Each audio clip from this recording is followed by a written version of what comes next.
Hello and welcome friends, my name is doctor Azhar Nayak. स्वागत है आप सब लोगों का मेरी फर्स्ट यूट्यूब चैनल पे। सो बेसिकली आज हम कुछ बात करने वाले हैं हॉस्पिटल इंडस्ट्रीज़ में हॉस्पिटल और डॉक्टर्स के रिलेशनशिप के ऊपर लेके। So this is my first YouTube video. काफ़ी सारे फ्रेंड्स से मैंने एडवाइस ली कि कैसे करें, क्या करें। So they all have suggested a very good topic कि हॉस्पिटल और डॉक्टर्स के बीच में जो इश्यूज़ चल रहे हैं उसको कैसे रिजॉल्व किया जाए। या तो कोई बंदा हॉस्पिटल प्लान कर रहा है या जो ऑलरेडी हॉस्पिटल चला रहे हैं, तो उन लोगों को डॉक्टर्स के साथ कैसे एंगेजमेंट होना चाहिए। तो late us quickly go through the topic. उसके पहले मैं एक अपना इंट्रोडक्शन दे दूं जो लोग इस यूट्यूब चैनल पे, हालांकि मैं ही पहला वीडियो बना रहा हूं। तो my name is doctor Azhar Nayak and I have completed my homeopathic degree from Ahmedabad Homeopathic Medical College from 2008 batch. Then for 5 years I was working as a medical officer in different hospitals in Ahmedabad. After my last job was in Narayana Rudyalaya Hospital in Ahmedabad as a medical officer. After the homeopathic degree, I have decided to go wholly into the clinical part, but because of some restrictions in homeopathic or allopathic का जो conflict चल रहा है, then I have decided to switch my career to the management. So since 2015-16 around, I have switched my career and I have started my management job in very reputed hospital in Mehsana, that is Shanku's Cancer Hospital. And from the beginning I am here, and almost I have completed my 9 years in this institute, and next year I will complete 10 years in the same institute.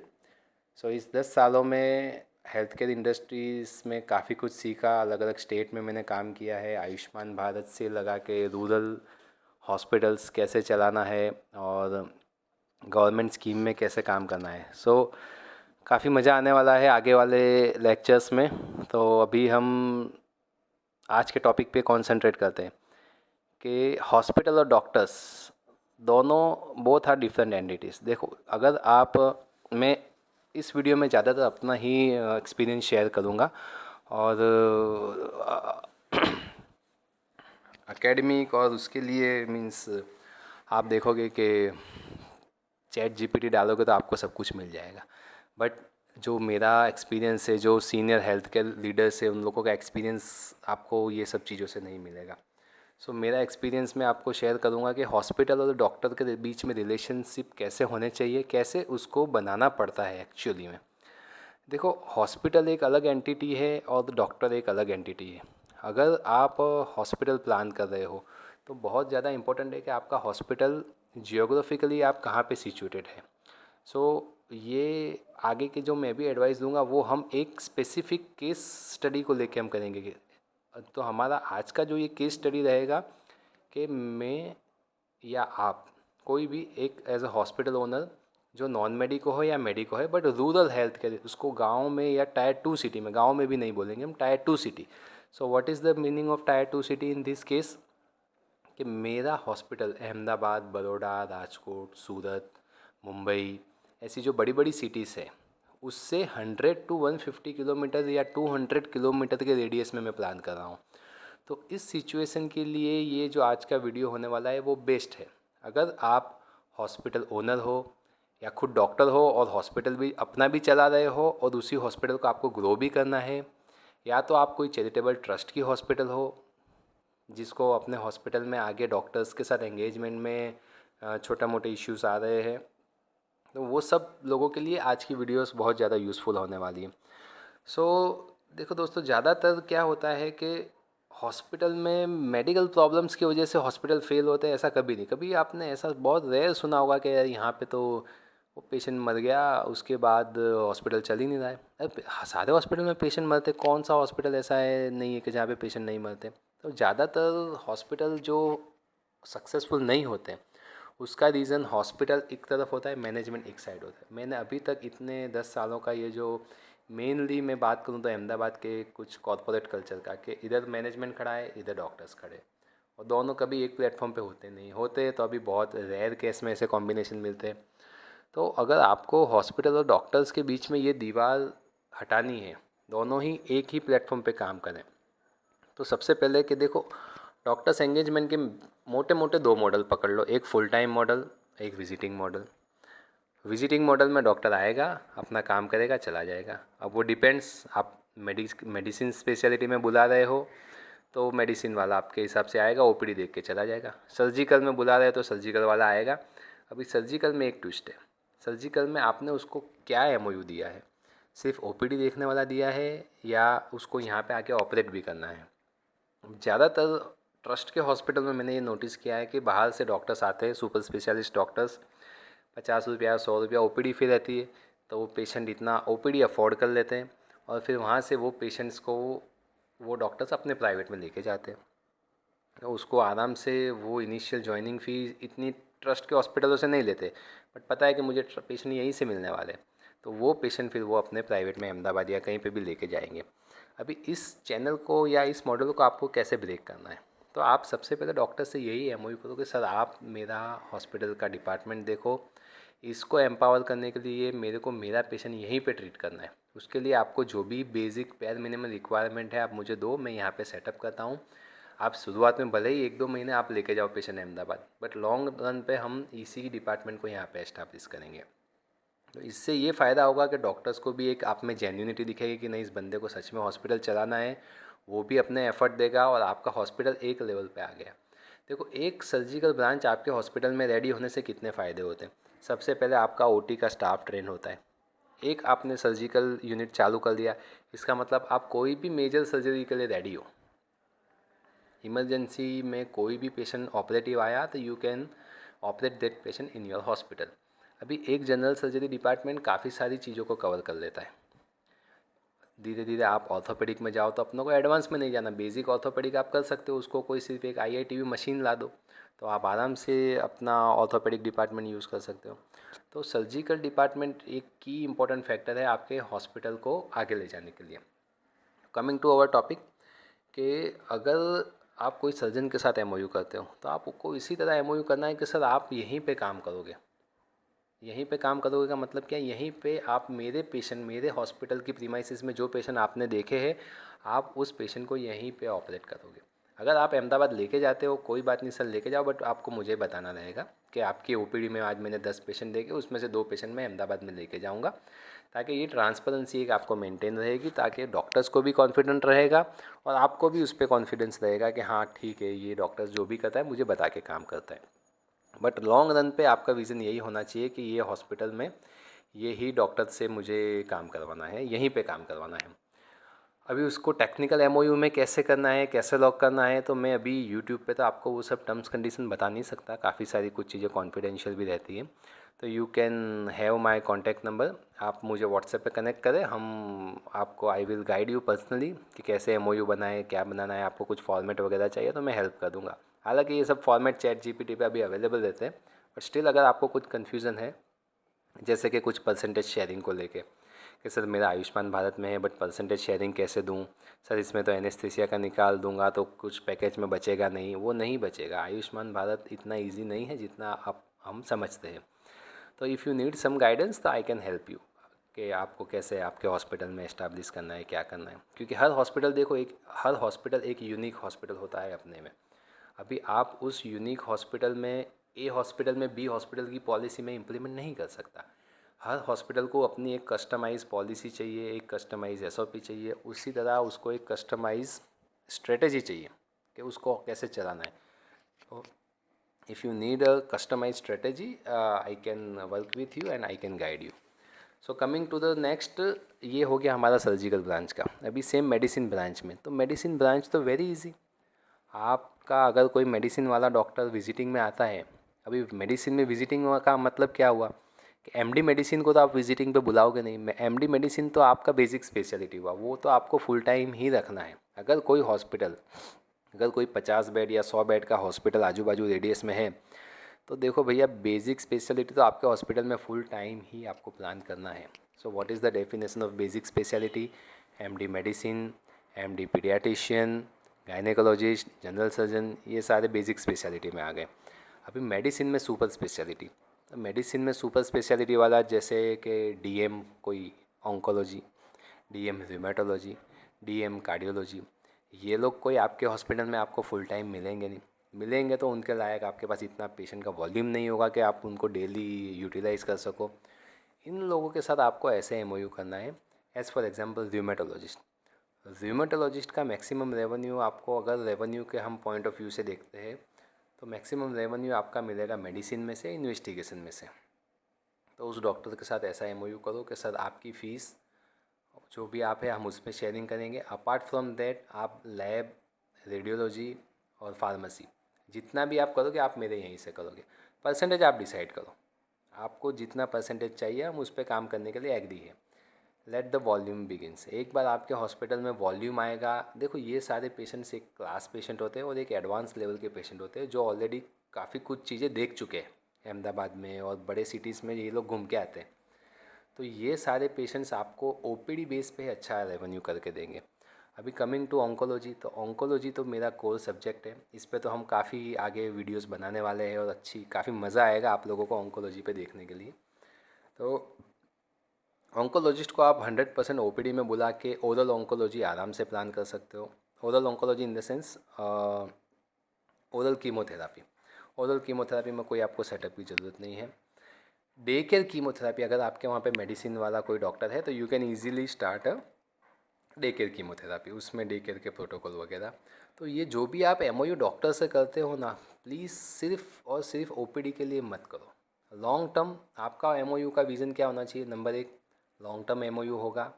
Number 2 आपके hospital का department establish करने की उसमें बात होगी कि sir हम MOU करेंगे, बट आपके एमओयू से मेरे हॉस्पिटल को लॉन्ग टर्म डिपार्टमेंट एस्टाब्लिश करने में क्या बेनिफिट, कैसे मैं करूँगा।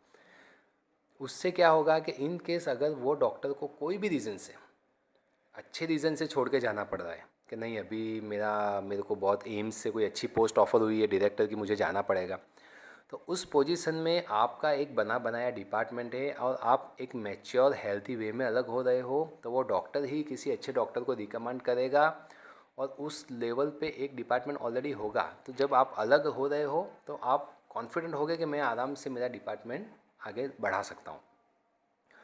तो 2 चीज़ें का ध्यान रखना है। नंबर 1 सिर्फ ओपीडी की बात नहीं करनी है, आपको डिपार्टमेंट एस्टाब्लिश करने के लिए भी बात करनी है और ओपीडी कंसल्टेशन के लिए बात करनी है। अभी ये दोनों विजिटिंग मॉडल पे मैंने आपको बताया।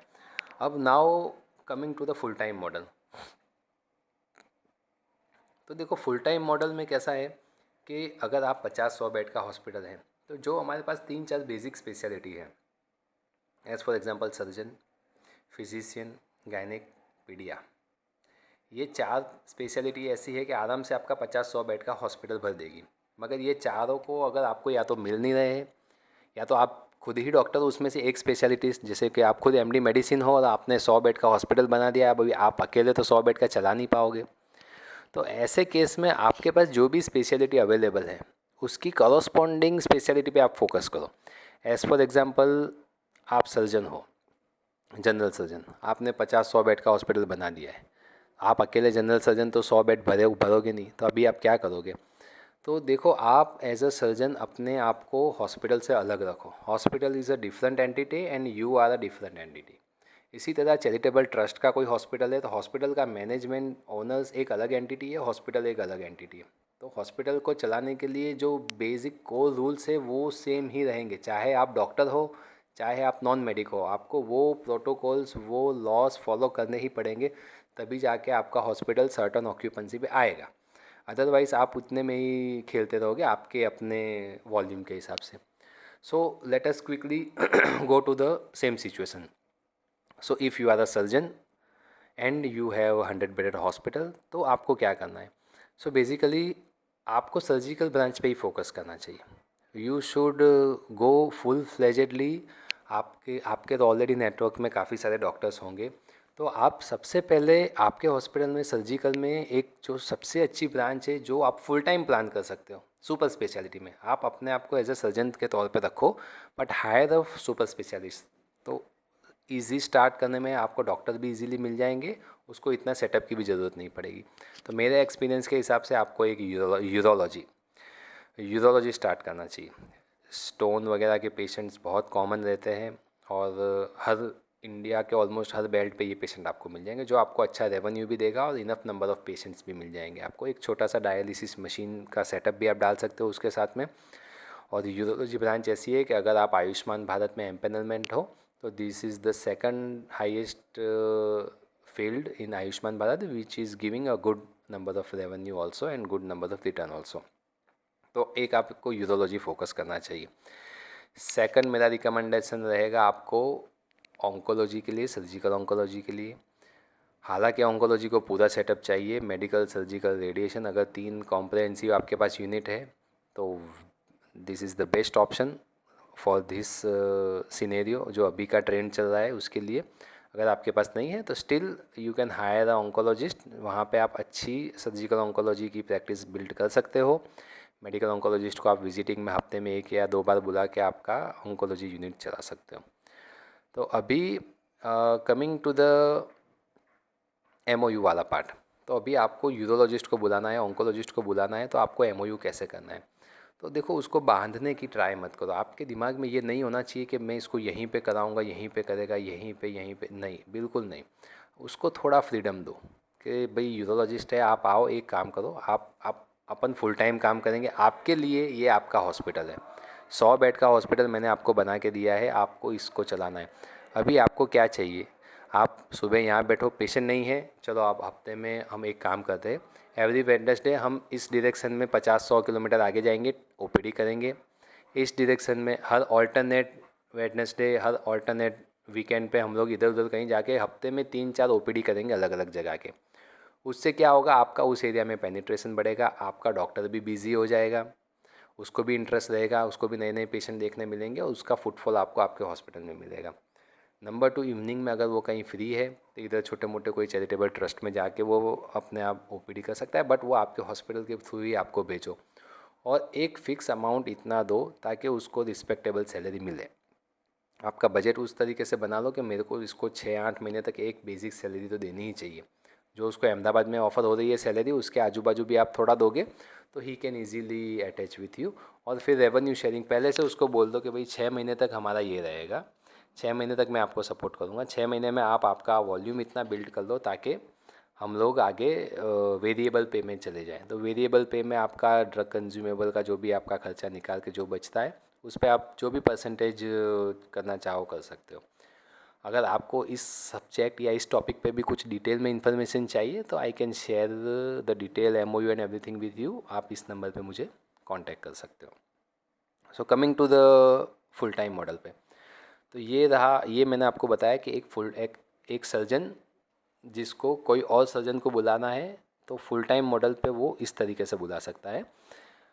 आप एमओयू 1 साल का कर सकते हो, उसमें 3 महीने का नोटिस पीरियड वगैरह, बट एमओयू से टू बी वेरी ऑनेस्ट मेरा अभी तक का कोई ऐसा मैंने देखा नहीं कि 1 साल का एमओयू किया अभी वो उसको रुकना ही पड़ेगा 1 साल के लिए, तो वो लॉक है ऐसा वैसा। ये सब रूरल में कुछ नहीं चलता, पेपर पे सिर्फ रहता है। देखो, जो जाने वाला है वो जाने ही वाला है, उसको आप नहीं रोक पाओगे। जिसको रुकना है उसको कोई एमओयू की भी ज़रूरत नहीं है, अच्छे से वो काम करेगा। इतना आपको मेक श्योर करना है, उसको इतना हैप्पी रखना है कि कल उठ के ऐसा नहीं हो कि वॉल्यूम हो गया उसने खुद का हॉस्पिटल कर लिया, है ना। तो वो आपको आपकी स्किल्स और आपको इसको इतना फ्रीडम देना पड़ेगा, डिसीजन मेकिंग में आप उसको इन्वॉल्व करना पड़ेगा। आप उसको वीकली मंथली उसके साथ रिव्यूज़ करो ताकि वो कुछ और सोचे ही नहीं। उसको एटमॉस्फेयर, कब बंदा अपना सोचता है, या तो बहुत ही पैसों का लालची होगा तो वो पहले से ही वो आपके साथ सेट ही नहीं होगा। और अगर बंदा विजनरी है, उसको लंबा काम करना है, अच्छा काम करना है, तो वो खुद सोचेगा कि नहीं, मेरे साथ में एक सीनियर सर्जन है जो एक हॉस्पिटल चला रहा है, उसके साथ मैं जुड़ रहा हूँ, तो ये मेरे लिए काफ़ी अच्छी बात है। तो इस तरीके से आपको बाकी के सारे डॉक्टर्स के साथ एमओयूज़ करना है, एसोसिएशन करना है फॉर लॉन्ग टर्म।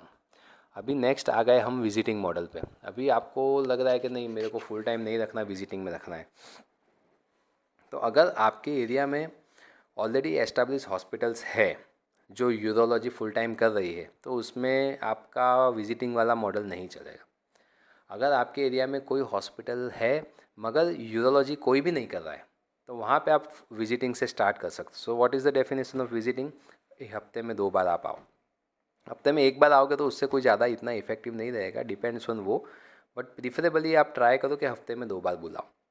हफ्ते में 2 बार बुलाने से फ्रीक्वेंसी ज़्यादा रहेगी। पेशेंट्स का ब्रांडिंग मार्केटिंग भी आपको उस तरीके से करना पड़ेगा ताकि उसको इतने इनफ पेशेंट्स मिले।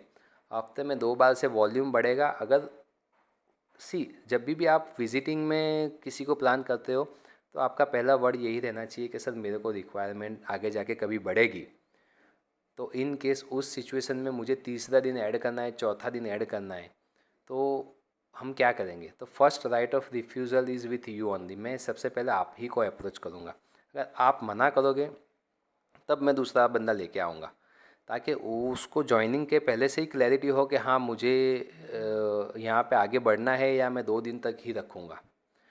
अगर आपका वॉल्यूम 6 महीने में इतना हो जाता है कि अभी मुझे एक और दिन ऐड करने की ज़रूरत है, तो पहले आप उसी को अप्रोच करो। अगर वो नहीं कर पाता तो आप फिर किसी और की एंट्री करो। हमेशा इसी तरीके से आपको विजिटिंग मॉडल पे काम करना है। अभी एक डॉक्टर ज़्यादातर नहीं सेट होगा कि हफ्ते में मैं एक ही दिन दे पाऊँगा, तो दूसरे डॉक्टर को भी बुलाओ। और सबसे पहला काम आपको यही करना है कि दोनों को बिठा के ट्राई करो कि वो लोग दोनों ग्रुप प्रैक्टिस में काम करें। सिंक्रोनाइजेशन दोनों के बीच में बहुत ज़रूरी है। अगर उन दोनों के बीच में सिंक्रोनाइजेशन नहीं हुआ तो आप दोनों के बीच में मीडिएटर बन के रह जाओगे। वो दोनों को एक प्लेटफॉर्म पे रह के आपके हॉस्पिटल के लिए काम करना है। एज अ ओनर आपको उनको गाइड करना पड़ेगा, आपको पॉलिसी देनी पड़ेगी। एक पेशेंट आया, इसकी ओपीडी में आया या इसकी ओपीडी में आया, पहले दिन आपने ओपीडी में देखा तो ऐसा तो होगा नहीं कि आप उसको कल ऑपरेट कर दो। अभी आप आओगे 1 हफ्ते के बाद, 1 हफ्ते तक पेशेंट कहाँ जाएगा? तो आपके पास ऑलरेडी 2 दिन के बाद दूसरा एक यूरोलॉजिस्ट आने वाला है। तो इफ़ यू आर कॉन्फिडेंट, आप इन्वेस्टिगेशन करा दो, आप उसको पेशेंट बोलना आप सर इसको दे दो, तो वो अपना पेशेंट उसको देगा। तो इसी तरीके से आपका ये वीडियोस टू वीडियोस सॉरी इसी तरीके से आपका ये पेशेंट टू पेशेंट चलता रहेगा साइकिल। और दोनों डॉक्टर्स को एक दूसरे पे कॉन्फिडेंस भी होगा कि हाँ ये साइकिल अच्छी तरीके से चल रही है। तो जो भी विजिटिंग डॉक्टर्स को आप बुलाते हो उनको भी एज अ ग्रुप के तौर पे आपको थोड़ा पुश करना पड़ेगा कि वो लोग ग्रुप प्रैक्टिस करें, जिससे उनको भी बेनिफिट होगा और आपको भी बेनिफिट हो गया। और विजिटिंग में मोटा मोटा फाइनेंस पॉलिसी ऐसी रहती है कि आप एटलीस्ट उसको आने जाने का खर्चा महीने 25 या 50 हज़ार रुपये तक आप फिक्स दे सकते हो। बाकी का रेवेन्यू शेयरिंग, जितना भी काम होगा उसमें से हम खर्चा निकाल के जो बचेगा उस पर हम परसेंटेज शेयर करेंगे, आयुष्मान भारत में भी और कैश पेशेंट्स के लिए भी। तो फाइनेंस पॉलिसी ये रहेगा। देखो ज़्यादातर एमओयू में अभी तक आपने नोटिस किया होगा कहीं पे भी मैंने पैसों की बात नहीं की। एक्चुअली में फाइनेंस एमओयू में बहुत लेट आता है।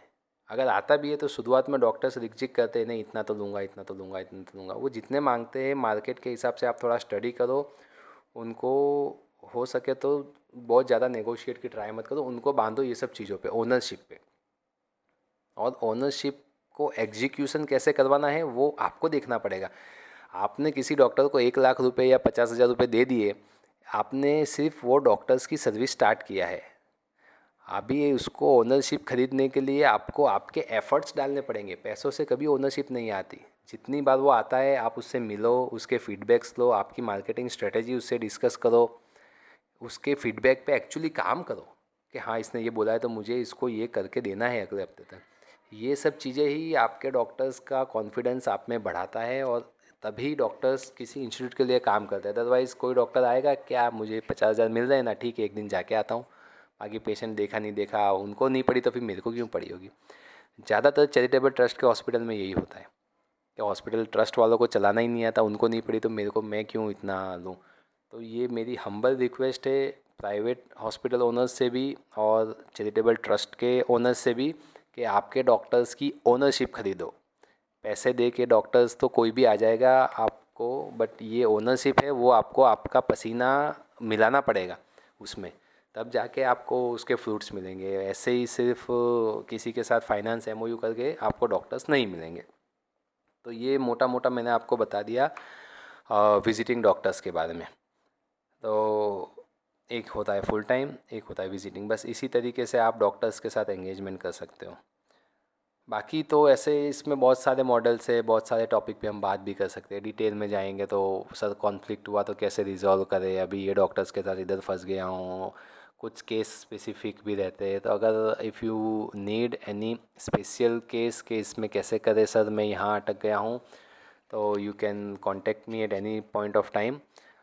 और कुछ स्पेसिफिक केस है आप कमेंट में आपकी जो भी आपकी टेक्निकल जहाँ पे आप अटके हो you can describe in the comment also, I will read and I will reply to you. So मुझे नहीं पता आज का कैसा था क्या था, बट जो भी था this is my first lecture. So please ignore my errors and I am sorry अगर मैंने कुछ गलत बोला हो और या कुछ मज़ा नहीं आई हो आप लोगों को. मे बी शुरुआत में ऐसा रहेगा, बट काफ़ी मज़ा आया. For me also it is a very good experience आप लोगों के साथ. आप सब लोगों से रिक्वेस्ट है, और देखो लाइक कमेंट शेयर वो सब तो चलता रहता है, बट अगर नेक्स्ट टॉपिक अगर आपको कुछ आपके हिसाब से बनाना है तो you can give the topic in comment. मैं मेरे एक्सपीरियंस में अगर वो टॉपिक कहीं रिलेवेंट है तो 100% मैं उस पर अच्छे से स्टडी करूँगा और नेक्स्ट वीडियो में उस पर बनाऊँगा. और माय हम्बल रिक्वेस्ट कि जो लोग मैनेजमेंट में सीनियर लेवल पे इन्वॉल्व है, डिसीजन मेकिंग में इन्वॉल्व है छोटे हॉस्पिटल्स में, देखो बड़े बड़े सीईओ सीएफओ की मैं बात नहीं कर रहा हूँ, बट जो रूरल में 50 बेड 100 बेड के हॉस्पिटल्स में मैनेजर लेवल पे काम करते हैं, जिनको ओनर्स के साथ बैठना उठना रहता है, तो वो लोग स्पेशली मेरे वीडियोस को देखें, आपके इनपुट्स दे ताकि मैं आपको और उस पर अच्छी तरीके से गाइड कर सकूँ. और कोई हॉस्पिटल्स को अगर मेंटोरशिप चाहिए तो I am open for that mentorship also. You can contact me and you can reach me at any point of time. Thank you very much, and please give your blessings for my YouTube channel and video. Thank you.